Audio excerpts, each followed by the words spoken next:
Westborough TV, I'll give you.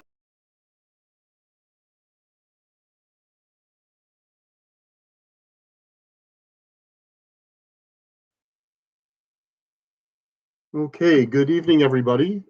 It being a few minutes after 6:30 p.m. on March 4th, 2021, I will be calling this order of this meeting of the Westborough Board of Selectmen, meeting that's being held remotely, to order. We have one item on the agenda this evening, a public hearing for a proposed Animal Control Poultry Bylaw. Before we get going, there's some housekeeping things we have to do here. Our Select Board Chair, Shelby Marshall, is running late. So I'll be running the meeting until she's arrived. She's involved in another meeting with a group of residents and will be here as soon as that meeting concludes. At this point, I'll read the government's order regarding open meetings. Pursuant to Governor Baker's March 12th, 2020 order suspending certain provisions of the open meeting law, Mass General Law, Chapter 30A, Section 18, and the Governor's March 15th, 2020 order imposing strict limitation on the number of people that may gather in one place, this meeting of the Westborough Board of Selectmen will be conducted by remote participation to the greatest extent possible. Specific information and the general guidelines for remote participation by members of the public and/or parties with a right and/or requirement to attend this meeting can be found on the Town of Westborough's website at town.westborough.ma.us. For this meeting, members of the public who wish to watch the meeting may do so in the following manner: on Westborough TV's online platforms, youtube.com/Westborough TV and westboroughTV.org, or on channel 192 or Verizon channel 28. No in-person attendance of members of the public will be permitted, but every effort will be made to ensure that the public can adequately access the proceedings in real time by technological means. In the event that we are unable to do so, despite best efforts, we will post on the Town of Westborough's website an audio or video recording, transcript, or other comprehensive record of proceedings as soon as possible after the meeting. As our agenda item for this evening is a public hearing, we have published the link for people to join. Before we get into the meeting, I do want to sort of introduce sort of the process that we will be taking here this afternoon. What I wrote a little, or what Shelby provided to me, a little bit larger on the screen. So, with respect to this evening's, the public hearing for the bylaw, members of the public who wish to provide comments during this meeting may do so by the following methods. Type in the link that you see on the bottom of the screen into your internet browser. That will give you access to the virtual meeting platform.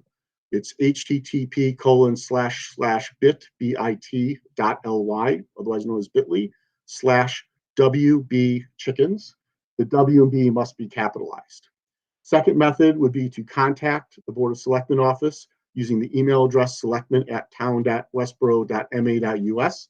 That email box is being monitored. You can provide comments in writing, or you can ask to be added to the meeting, and they will reply with a link you can click on to join the meeting. You can also contact the Board of Selectmen office at 508-366-3030. A copy of the proposed bylaw is available through the town's website. It can be found in the news section under the heading Notice of a Public Hearing, or by the calendar view listed on today's date, March 4th, Board of Selectmen Public Hearing. If you click on that link, there are 3 documents. One is the bylaw for tonight. Additional details on tonight's meeting format. We have a large group here for our virtual meeting room. This is great. However, with that, we ask that everyone stay in muted mode until it is your turn to speak. By hovering your mouse at the bottom of the screen, you will pull up a toolbar that will allow you to mute, unmute your line. The same menu bar also allows you to raise your hand using the raise hand function. We ask that you use this if you wish to provide public comment. This will help us to monitor the room for participation. We also ask, for the record, you use the chat function to enter your name and address. When you speak, please state your name and address for the record. And please do so clearly so that it will be included in the minutes. In the interest of ensuring time for everyone to speak, we ask that you keep your comments to 3 minutes. The board will not be discussing the bylaw tonight. This is our opportunity to hear from and listen to residents. I want to stress that the bylaw is in draft form currently. The selectmen will process comments received tonight and will discuss this bylaw at its next meeting on March 9th, 2020. Once the bylaw is final, it will be placed on the warrant for annual town meeting, which is scheduled to be held on May 15th, 2021. Town meeting, which is the town's legislative body, will then debate, discuss, and vote on the article at that town meeting. If a board member needs to ask a clarifying question of a resident, I ask that you use the chat function and type question so that I get a little flag that you have a question to ask. Finally, if we find that comments are becoming repetitive, as acting chair, I may ask the public if there are any new points of discussion that they wish to add to the meeting. This is a format used by the town moderator for a town meeting and which has been successful in the past. So with that said, I will entertain a motion to open the public hearing. Selectman Johnson, I move to open the public hearing. Selectman Welch, I'll second. Okay. Any discussion?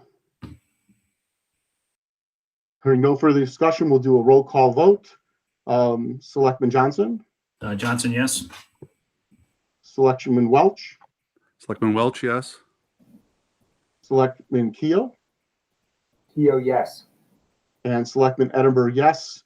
So we open the public hearing by a vote of 4-0, with 4 being present. So at this point, I would like to hand the floor over to Town Manager Christy Williams, who has a presentation.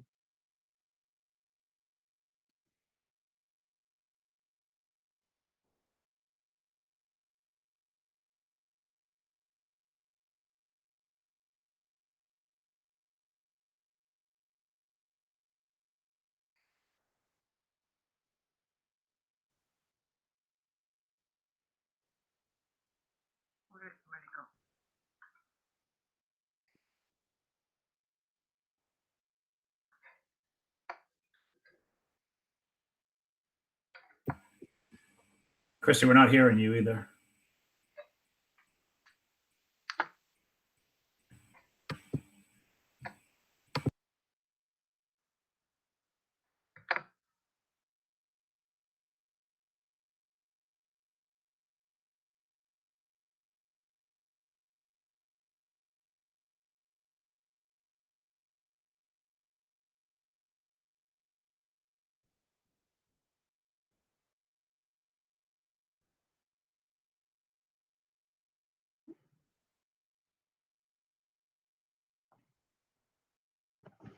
Christy, check to see if the hardware mute button on your computer is pressed.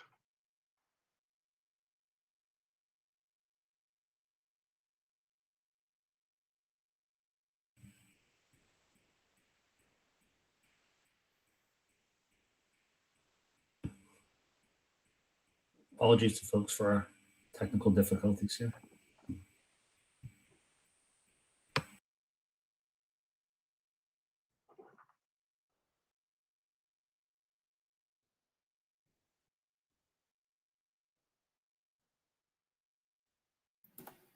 Can you hear me now? Yes. Oh, good. Thank you. Sorry, everyone.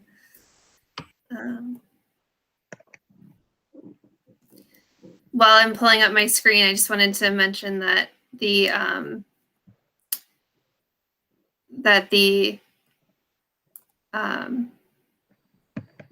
bylaw, the text of the bylaw is on the town's website. So if you have not received that, you can log on to the town's website. You can actually go into the calendar for this, the posting of this meeting tonight, and you'll see it there.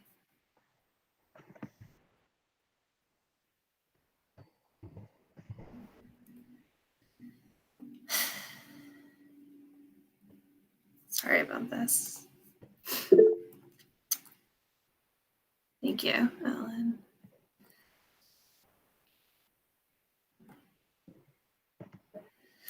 I'm just going to go through some of the highlights of this article. As Alan mentioned, this is an amendment to the Animal Control Bylaw. And so that's how it will appear on the town meeting warrant as an amendment to the Animal Control Bylaw, an additional section 11. This the actual text of the bylaw is what we're going to be talking about tonight. And then the selectmen will talk about it again on Tuesday night at their meeting, and decide what will go into the warrant, and then it will be approved at a future, or it would have to be approved by the town meeting. Okay. So I'm just going to briefly go through. So this is the proposed animal control bylaw amendment related to poultry. A lot of this is just text from the bylaw. So the purpose of the bylaw is to regulate the keeping of poultry for personal use on residential lots of less than 2 acres in size. So that's specific to these size lots. So anything larger than that does not impacted by the bylaw. In terms of general regulations, the town is putting forward that all adult poultry shall be included in the annual animal census. These are just portions of the general regulations that I wanted to bring to your attention. Right now, we do keep an inventory of all of the chickens that we're aware of, but this is part of the bylaw where you would be reporting if you did have poultry. Structures must be located at least 5 feet from the abutting property lines. Poultry and fowl housing 10 feet from abutting property lines, and exotic bird housing shall be 50 feet away from abutting property lines. And then also included in the general regulations is that poultry must be kept in an appropriate enclosure and must not create noise disturbances between the hours of 10 p.m. and 7 a.m. Standards of care. So we're speaking to where the structures that the animals will be confined in. So a minimum of 10 square feet of open yard shall be provided per adult poultry, and any such enclosure and associated sheltering structure shall be set at least 10 feet from any property lines and at least 50 feet from any property line of an abutting lot. And so this is a chart that's included in the proposed bylaw amendment with the maximum flock size specific to the different size lots. And then here's the space requirements for the number of birds. So I can come back to this if we want to speak specifically to any of these numbers. This is density requirements. So it's the type of the left side is the type of poultry, and then the top shows the number or the size of the lot, and then the number of each that's allowed on each size lot. There's also an enforcement and penalties section. So the animal control officer or their designee shall enforce the provisions of the bylaw. In addition, the animal control officer, after receiving 3 or more complaints regarding nuisance poultry, may order the following at the owner's expense. So that's the soundproofing material, permanent removal of nuisance birds, installation of fence to prevent poultry from wandering onto abutting properties, or requested nuisance hearing if mitigation measures fail to provide relief. These are all the types of uses that are exempt from the bylaw. So that includes farming, agriculture, veterinarian practices, licensed rehabilitators, falconers, facilities raising meat, poultry, and small pet exotic birds normally housed inside the residence. The bylaw puts forward a compliance deadline. So current poultry owners shall have 18 months from the effective date of this bylaw to comply with its requirement. And then this is just the next steps that I spoke to. So those are things that we pulled out that we just wanted to make sure everyone on the line had been able to look at in the bylaw if you haven't had the chance to look at the proposed language. But we also have Melinda McKendrick, who is on the line, and she's our animal control officer, and she's been really working with residents who currently have chickens and hearing from them, as well as residents who have concerns about it. And so I'm just going to pass this over to her, and she's just going to talk about the existence of chickens and poultry in the town. Melinda. Thank you, Christy. So there have been chickens in Westborough for probably as long as there's been a Westborough. Originally, all of this area was agricultural. And of course, as we got built up, a lot of people got away from it. But in more recent times, people are going back to having chickens. It's partially a greater interest in locally sourced food sources, partially people wanting to have know where their food comes from, know what their food is eating. When you get eggs, I see Emily nodding her head. There's a whole bunch of good reasons for having them. Unfortunately, some of the people that have them probably have more than they should. There are a couple of, I understand the selectmen have gotten a number of complaints about roosters from certain, and I believe it's specific locations. Last year, just as a quick history, as the animal control, I got 15 calls for loud roosters. My guess is I got a few calls from people, then they began to simply tell the Board of Selectmen continuously, partly because they realized without a bylaw, I can't really do anything if there aren't specific violations of like cruelty statutes or other agricultural regulations. One particular residence, the Board of Health and I went to 4 times because of various complaints. We never actually found anything that they could justify as a complaint as far as like filth or too many birds in a location, because chickens don't take a lot of space. And the tables that you saw, other than the one that gives you a number of like ducks or geese, the other 2 tables really irrelevant to chickens. I'm going to recommend that word get back in there. I had a total count last year of 900 chickens in town, and that's spread over probably 85 or so chicken coops.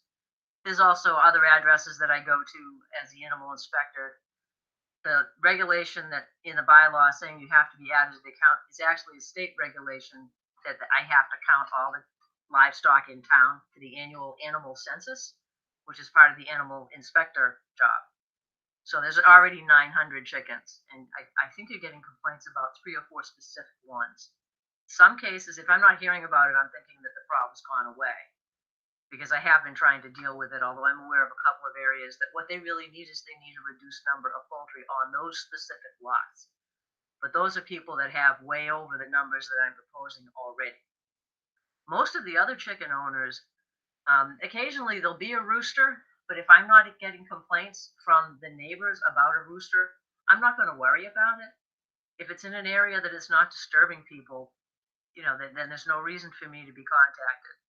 For the few that are, toward the end of the regulation, I tried to put in some things that would help mitigate it. Possibility of putting up some kind of soundproofing on the hutches, or even a fence that may redirect the noise going in a different direction, or getting rid of the specific birds that are causing the problem. So I'm trying to find a nice median that allows people to continue to keep poultry in reasonable amounts, provides guidance in the future for those that might want to get poultry when they call and say, what are the current regulations, and reflects the concerns of the people that already have the poultry. So I hope that's a good introductory. I think people have specific comments about some of the wording in certain sections. So I don't know if you want to continue on and let people have a chance to speak.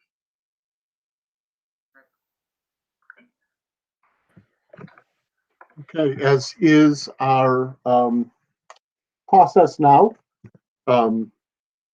If someone is, I see that Mary Johnston has raised her hand. If people who are interested in speaking, in the upper right corner, you can click on the chat icon and just enter your name and address in the chat.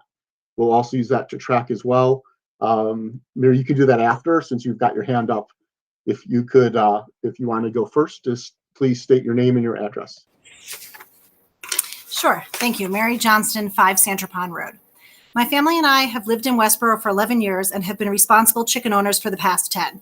We love having our flock and plan on continuing this hobby for foreseeable future. As conscientious chicken owners, we do not oppose regulations being created for the monitoring of this type of backyard farming that is gaining popularity year over year. However, we want the town to put forward bylaws that make sense and do not drastically limit what we've been able to do thus far and honors the spirit of Westborough's rural roots. The bylaws as drafted currently have some areas in which we find problematic and impede our rights as property and chicken owners. 2 of our biggest concerns we have with the bylaws is the wording regarding structures and confinement. In regards to structures, the bylaws would mandate the structure or coop needs to be 10 feet from the property line, and many of us current owners, this might not hold true. We have existing structures that were created to house chickens at a time of creation that did not conflict with any town laws and cannot be moved. Ours, for instance, is a 10 by 12 shed that we converted a portion for our chickens. Our property is on a wooded lot, and we don't have many options for placement without incurring large costs or cutting down trees, which would impact existing wildlife. These restrictions are very limiting and may even stop those with smaller lot sizes from having chickens at all. We recognize that there is wording in the bylaw that may exempt current owners, but it's not a guarantee. And if I had to vote this today, my vote would have to be no, given that I do not have assurance based on the current wording that I or my fellow current chicken owners would be guaranteed to have our coops qualified to be grandfathered in.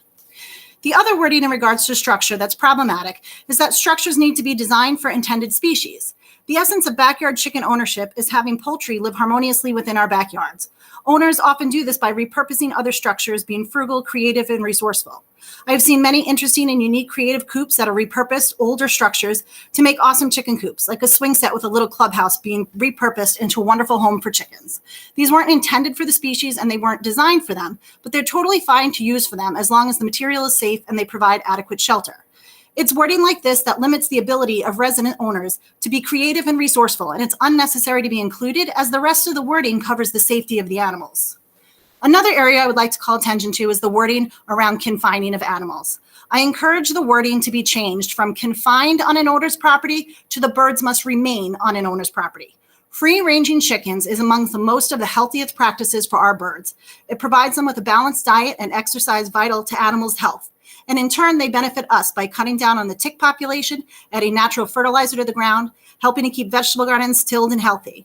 I don't have a property that can be found easily or cost effectively. We have lots of woods and lots of ledge, as we discovered when we dug for our predator apron around our existing outdoor run.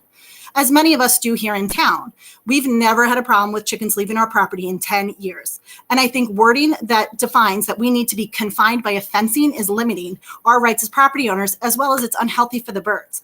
I understand and agree that we should be accountable to be good neighbors, and I'm fine with that, but I don't support bylaws that state they must be fenced in specifically. I support that owners must keep their animals on their property, just like I do for my dog.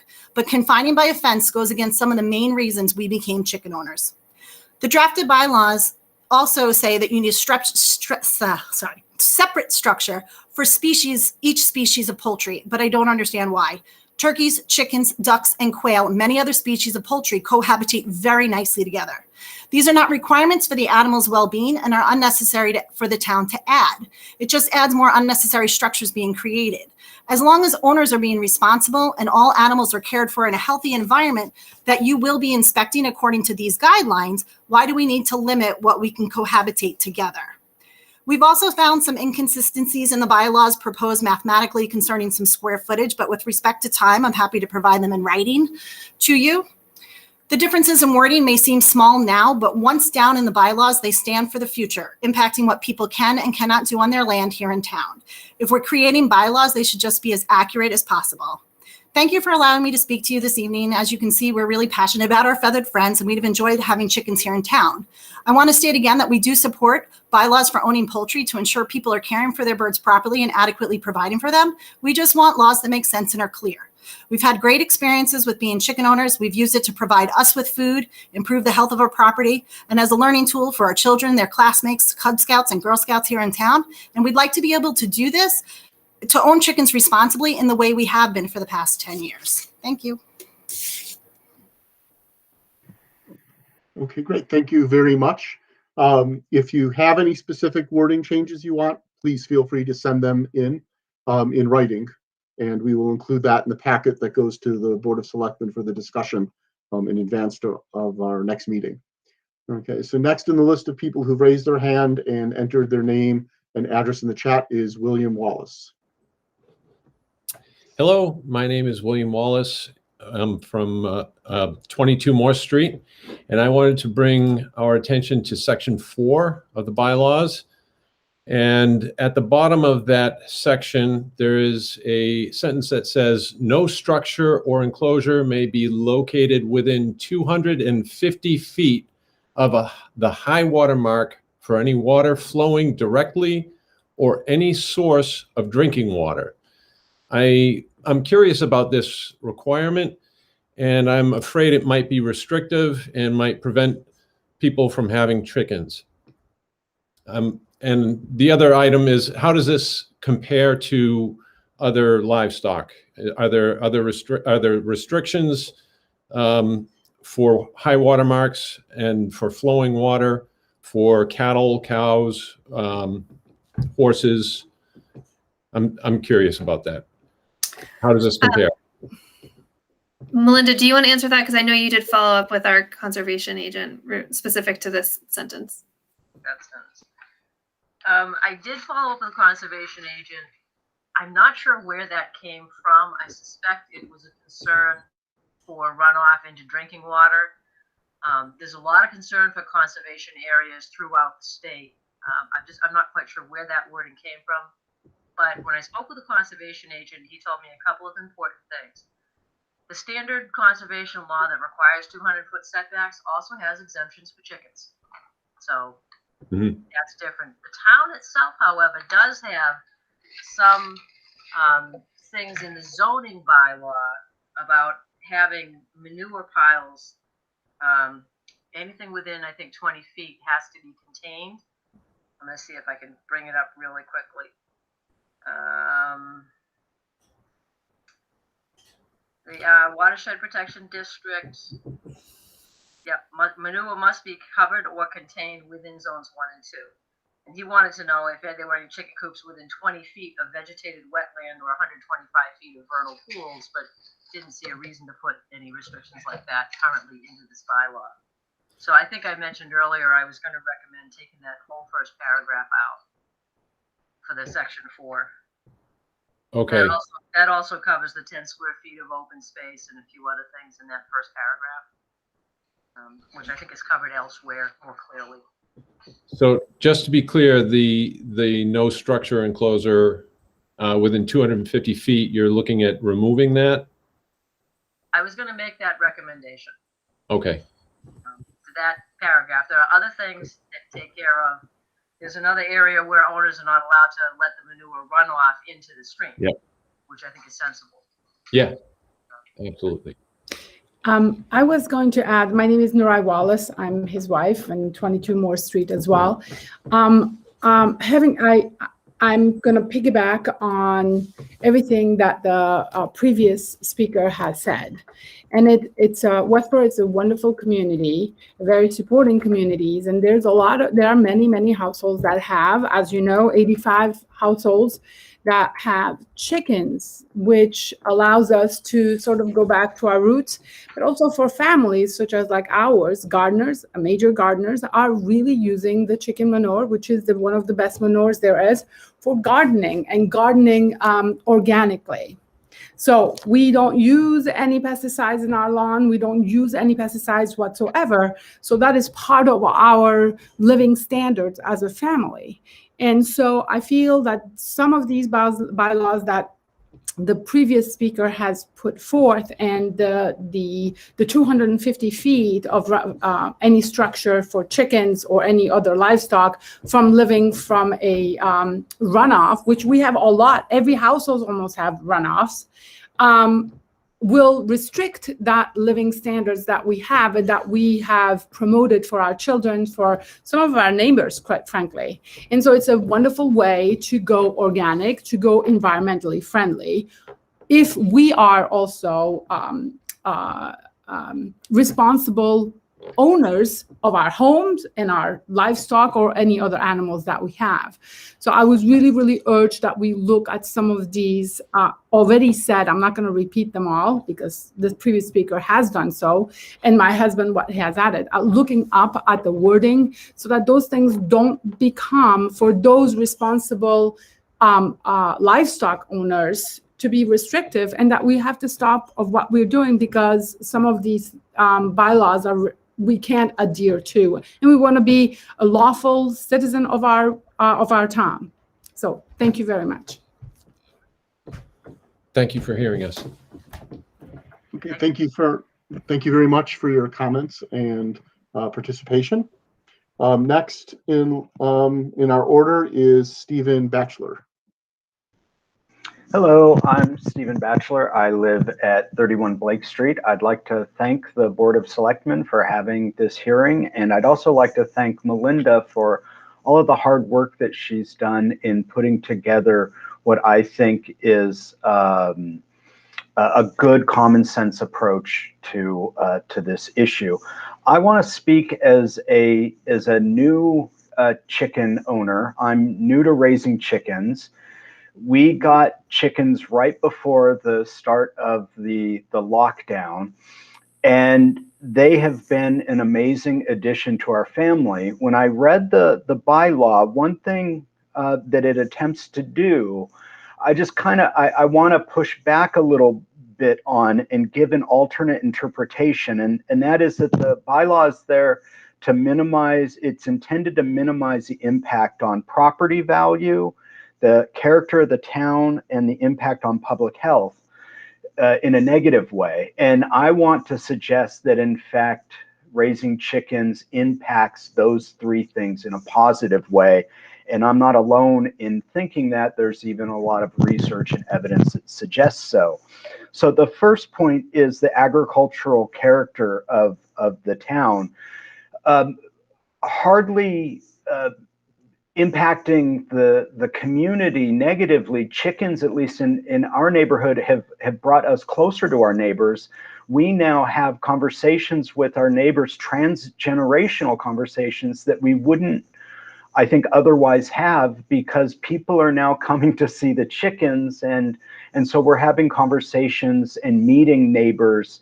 And yes, I can imagine that there are concerns about noise, but in our case, at least, it's brought us closer, and it's helped return our neighborhood to its agricultural roots. Even though we live downtown, there's still an agricultural feel to our neighborhood. The other issue about property values, believe it or not, chickens actually don't reduce property values, and there's lots of empirical evidence that suggests that. Most of the structures that house chickens are small. They're not necessarily permanent structures. There are exceptions, but they're not the sorts of structures that are going to bring down property values.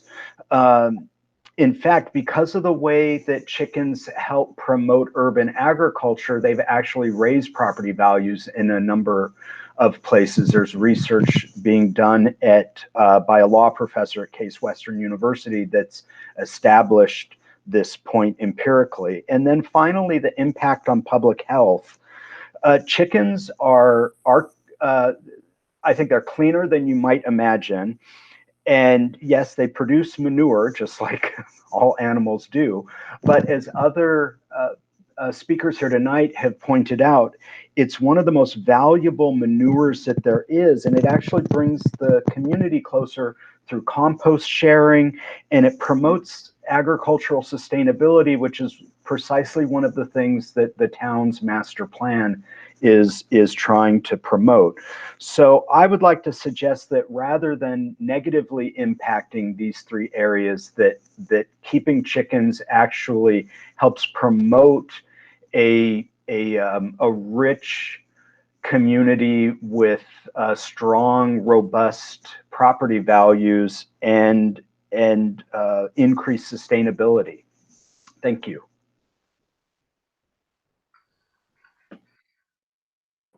Okay, thank you very much, Mr. Batchelor. Next is Emily LaMarche. Hopefully I pronounced that properly.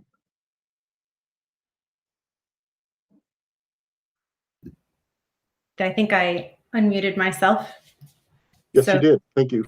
Thank you very much for the invitation to join the meeting tonight. It's my first time to speak in a public forum.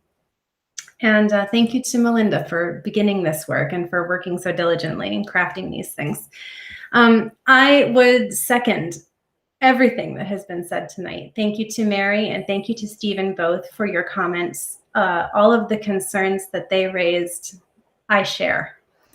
I would like, Steve kind of took my jumping off place for my comments tonight, which is to say that I had a knee-jerk reaction when I was first reading this, saying that we wanted to minimize the impact and character in the neighborhoods, and I feel like part of the character of the neighborhoods is this history that has come with our area. I mean, Westborough has agricultural roots, and the keeping of chickens kind of maintains this living history right into today.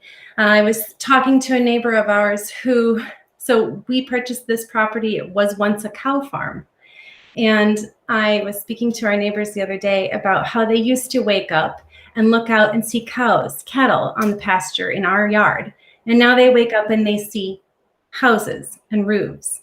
And I think it's great that our community continues to evolve and change, and we should welcome those changes. But we need to, I think, keep an eye on preserving our past as well and allowing for that and supporting those processes. And keeping chickens falls in that area, in my opinion. When we purchased our property here, one of the things that was, well, the motivating reason for us to purchase here was the fact that this was once a farm, and we hope to bring it back to being a farm again.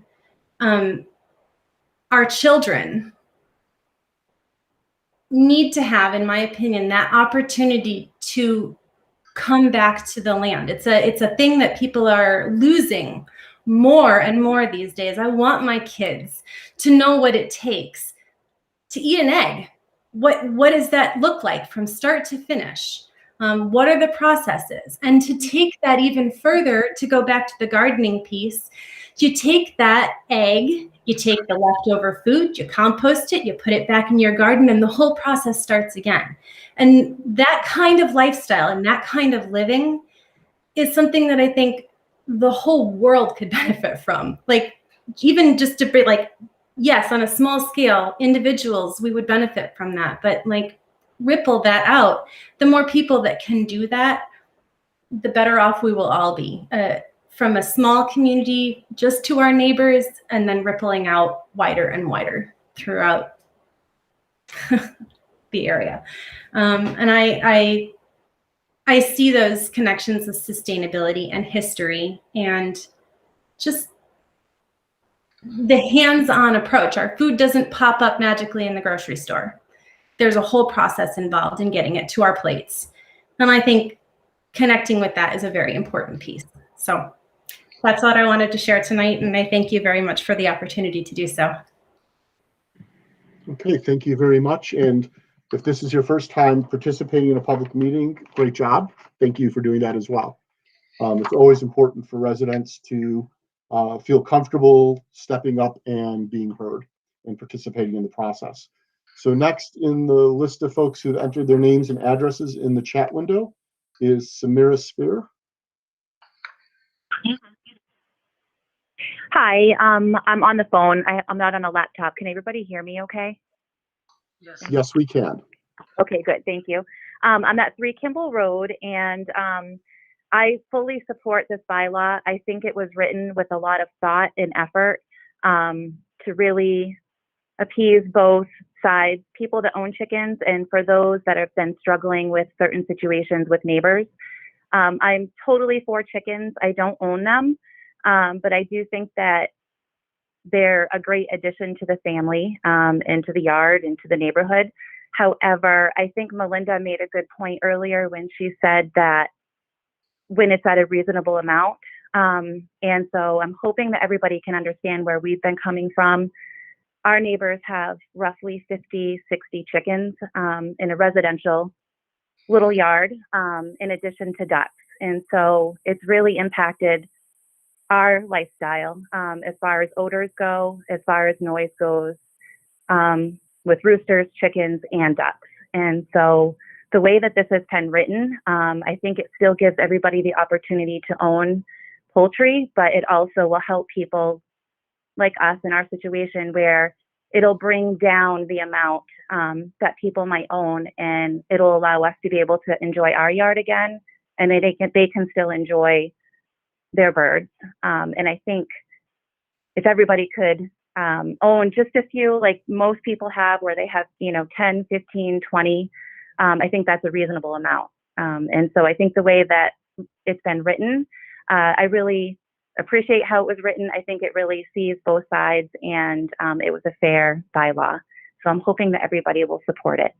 Thank you. Okay, thank you very much. Next is Andrew Cole. And a reminder, if people want to speak, I see there are folks on the meeting who haven't put their names in yet. If you do want to speak, there's an icon in the upper right corner of your screen to open the chat window. Just enter your name and address, and I'll call on you in the order in which you do. Thank you. Andrew, are you there? Yep, is my audio coming through? Yes, it is.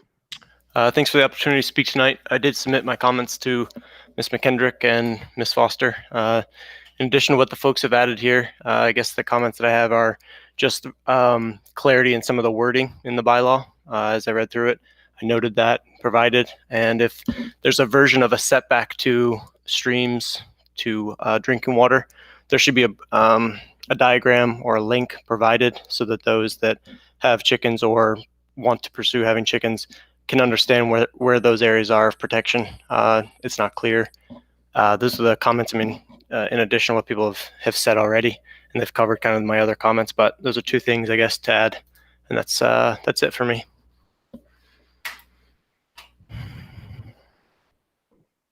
Okay, great. Thank you very much, Andrew, for participating. At this point, there's no one else who's put their name in to speak. And so I'll open the floor if people want to, and we're not going to rush. So if people want to take a moment, enter your name and address in the chat, you can have an opportunity to speak.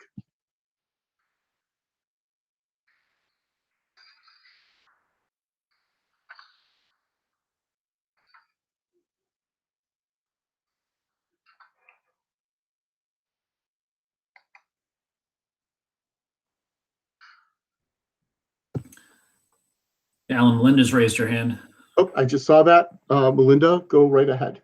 I just have a couple of quick comments about some things that people have said. When I said I knew of 900 chickens, that's 900 I know of. In this process, a couple of people that I didn't know about have gotten a hold of me. So we definitely have an excess of 900. That's just a rough estimate. I understand the specific problem that Samantha was speaking about. This regulation would still allow the people that she's having an issue with to have 36 birds, but that's less than half of what they currently have. And when you speak of the structure design appropriate for the species, I'm not concerned so much what materials you're using. I just don't want to see somebody try to stuff 15 turkeys in a space that was meant for 10 chickens. So that it has more to do with having the correct space for the specific animal than it does whether it's a prefab one or a reused swing set or the cap from a truck, as long as it's appropriate size wise to meet the needs of whatever you have in there. So hopefully that will help.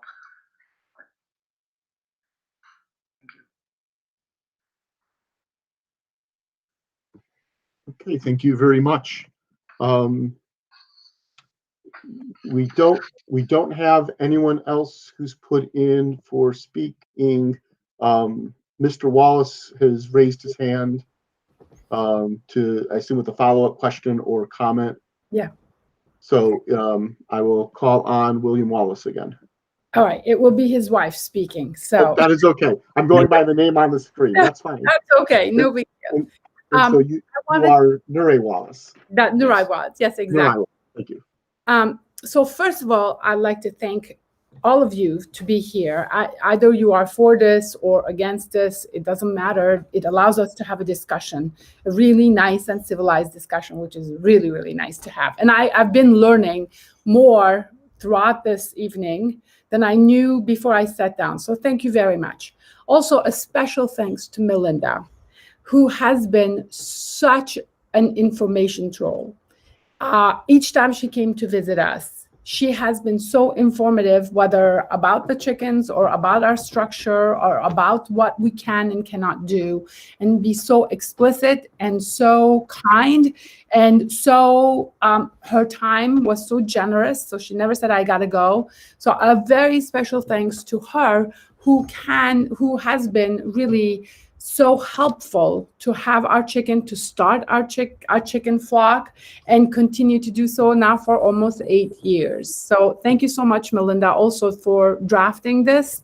There are a few things that need to be changed so that all parties can be happy, and us chicken owners can have our chickens, and those that live with us in our neighborhood can also be happy, and as they are allowed to be in their yard and take advantage of their yard and to be outdoors as well. So I really, really want to thank you before we end this forum.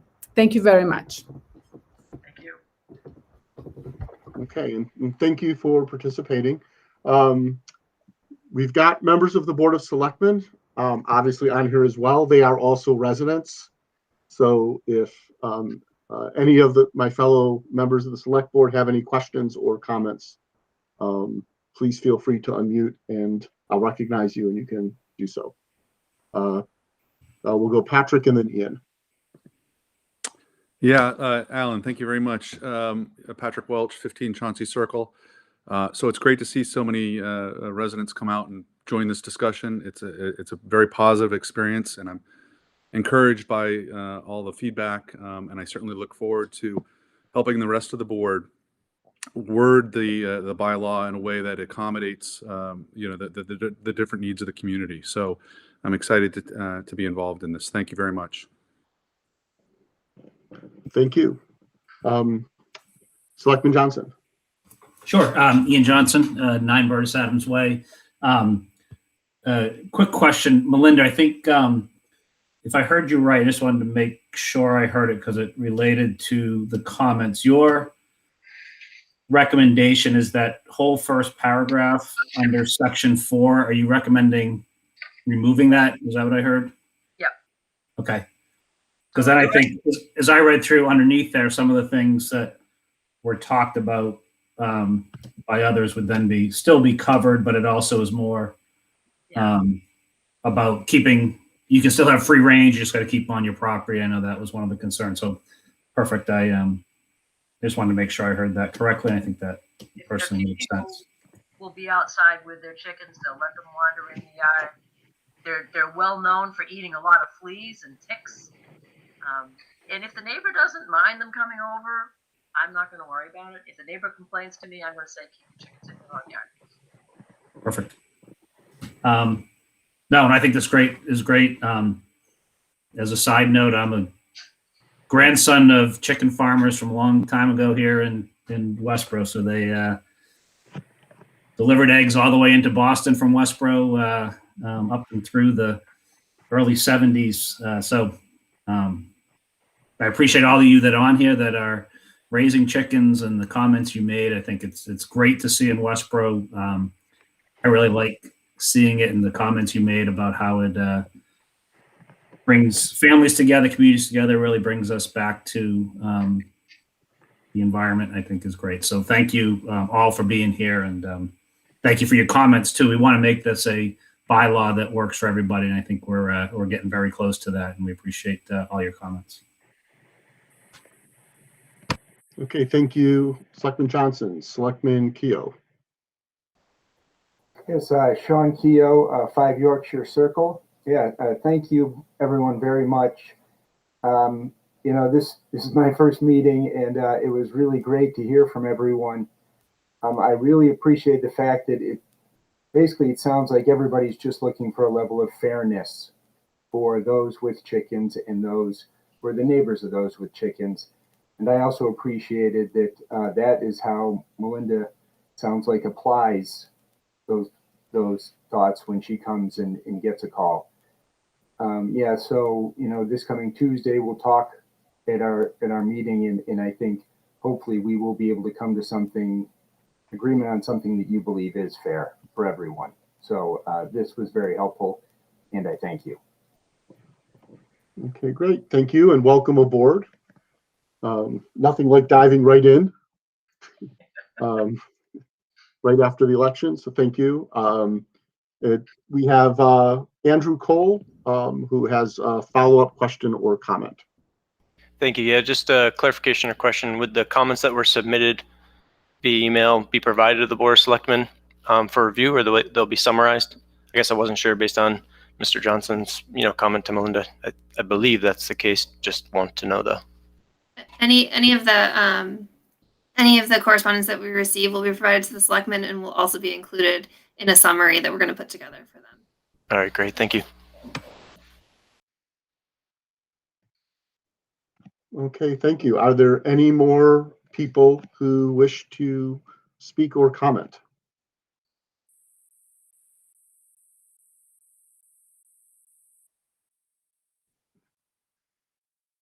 If someone does, oh, Shelby, you raised your hand, so Shelby Marshall, you have the floor. Yeah, well, I just want to wait for everyone else, Alan. So. No, that's okay. Go ahead, and if other people are interested in speaking, they can enter their name and address in the comments window while you're speaking. So Shelby Marshall, I'm the current chair of the Board of Selectmen. I just wanted to apologize for not being here. Hopefully Alan made it clear that I was at another meeting that was for the town, and I could not leave that meeting. But I do want to assure everyone I will go back and watch this, thanks to Westborough TV, and understand all the comments and certainly be prepared for the meeting on Tuesday. So thank you for everyone who participated. It looks like we've got a good crew on here. And it seems, just from sort of the tenor of what I walked into, it seems like it's been a really healthy, helpful conversation for all parties. So thank you. Thanks, Alan. Okay, thank you. And thank you for covering that and participating in that other meeting, a critical issue for several, many members of our community. So thank you for doing that and covering that. So if at this point there are no more people who've put in their name and address or raised their hand wishing to speak. So I guess we have a hand raised, so I will recognize Jennifer Kelly. If you could give your name and address when you start, and afterwards go into the comments window and the chat window, please enter that. Yes, I will. So Jennifer Kelly, 27 Thomas Newton Drive. I just had a question because I had reached out also to Melinda regarding the confusion in the way the bylaw is currently written for the abatement lines versus property lines. And even looking at the definition, it was still not so clear to me, exactly the difference between the two. And so I don't know if it can be explained a little bit better, because somebody might come back and say, no, you have to be 50 feet, for example, from an abatement versus the 5 or 10 that's also in there. So and maybe it's my lack of understanding regarding how these lines are drawn, but I tried to research it and it just still a little confusing to me. So I don't know if we can expand upon that at all. Okay, Jennifer, I think you're talking about the first paragraph of that Standards of Care section 4 that has the 50 feet and the 250 feet. And I had recommended removing that. Okay. Sorry, I had to connect late. That's what I thought. There is in section 3 a section that structures must be located at least 5 feet from abutting property lines. Mm-hmm. That actually should say structures for chickens 5 feet away from the property lines, and then the poultry housing, that would be ducks and other poultry would be 10, and then the larger creatures would be 50. Okay. So that's one of the corrections that draft has been through a few generations, and there's still some little things that need to be corrected. Okay, thank you. Okay, thank you very much. Are there any other residents or participants this evening who wish to comment? I will before we close. Okay, then why don't Melinda, why don't I recognize you and you can make your statement and then we can close the public hearing. I would like to thank the Board of Selectmen for having this public hearing. I think it's a very healthy part of the process, and I'd like to thank everybody that came and spoke. Even if it's your first time, you did wonderfully. I'm glad to have all of you here, and I hope everybody got a lot of information. If anybody has any questions after the fact, feel free to contact me, and I'll try to answer them. I usually try to spend as much time with people as they require, unless I get a call. So if I get called away, understand I do get calls. And thank you all. And thank you very much. And thank you for all of the time and effort and engagement you've put in to this process as well. I do want to thank, I know there are residents who've submitted feedback in writing that aren't participating tonight. So as Town Manager Christy Williams mentioned, that will be, the Board of Selectmen have seen all of those communications, and those will be pulled together and summarized as well in advance of our meeting on the 9th. And so for residents who might be watching and submitted comments previously, you have been heard as well. And we appreciate that engagement and all of those, and all of you who have come and joined us here, commented and participated this evening. At that, I will entertain a motion to close the public hearing. So moved. Selectman Johnson. Okay, moved, and a second. I'll second. Excellent. So moved in second. Any discussion? Hearing none, roll call vote. Patrick, Yes. Shelby, Marshall, yes. Selectman Keough, Keo, yes. and Selectman Johnson. I should do last names. So, Johnson, yes, and Edinburgh, yes. So the public hearing is hereby closed by a vote of 5-0, 5 being present. That being the only agenda item for this evening's meeting, I will remind folks that on Tuesday, March 9th is our next Board of Selectmen meeting. This finalizing this bylaw in preparation of putting on the town meeting warrant is on that agenda. Please feel free to watch live stream on Westborough TV, on their website, or on their YouTube channel. If there's nothing further, I will entertain a motion to adjourn. I will move to adjourn. Second, Marshall seconds. Okay, no discussion, hearing none, I will do a roll call vote. You never know, sometimes, it happens. Selectman Marshall. Selectman Marshall. Oh, Marshall, yes, sorry. Selectman Johnson. Johnson, yes. Selectman Keough. Keo, yes. Selectman Welch. Welch, yes. And Selectman Edinburgh, yes. So by a vote of 5-0, 5 being present, our meeting is adjourned. Thank you, everyone, and thank you, Westborough TV, for the great work in the simulcast.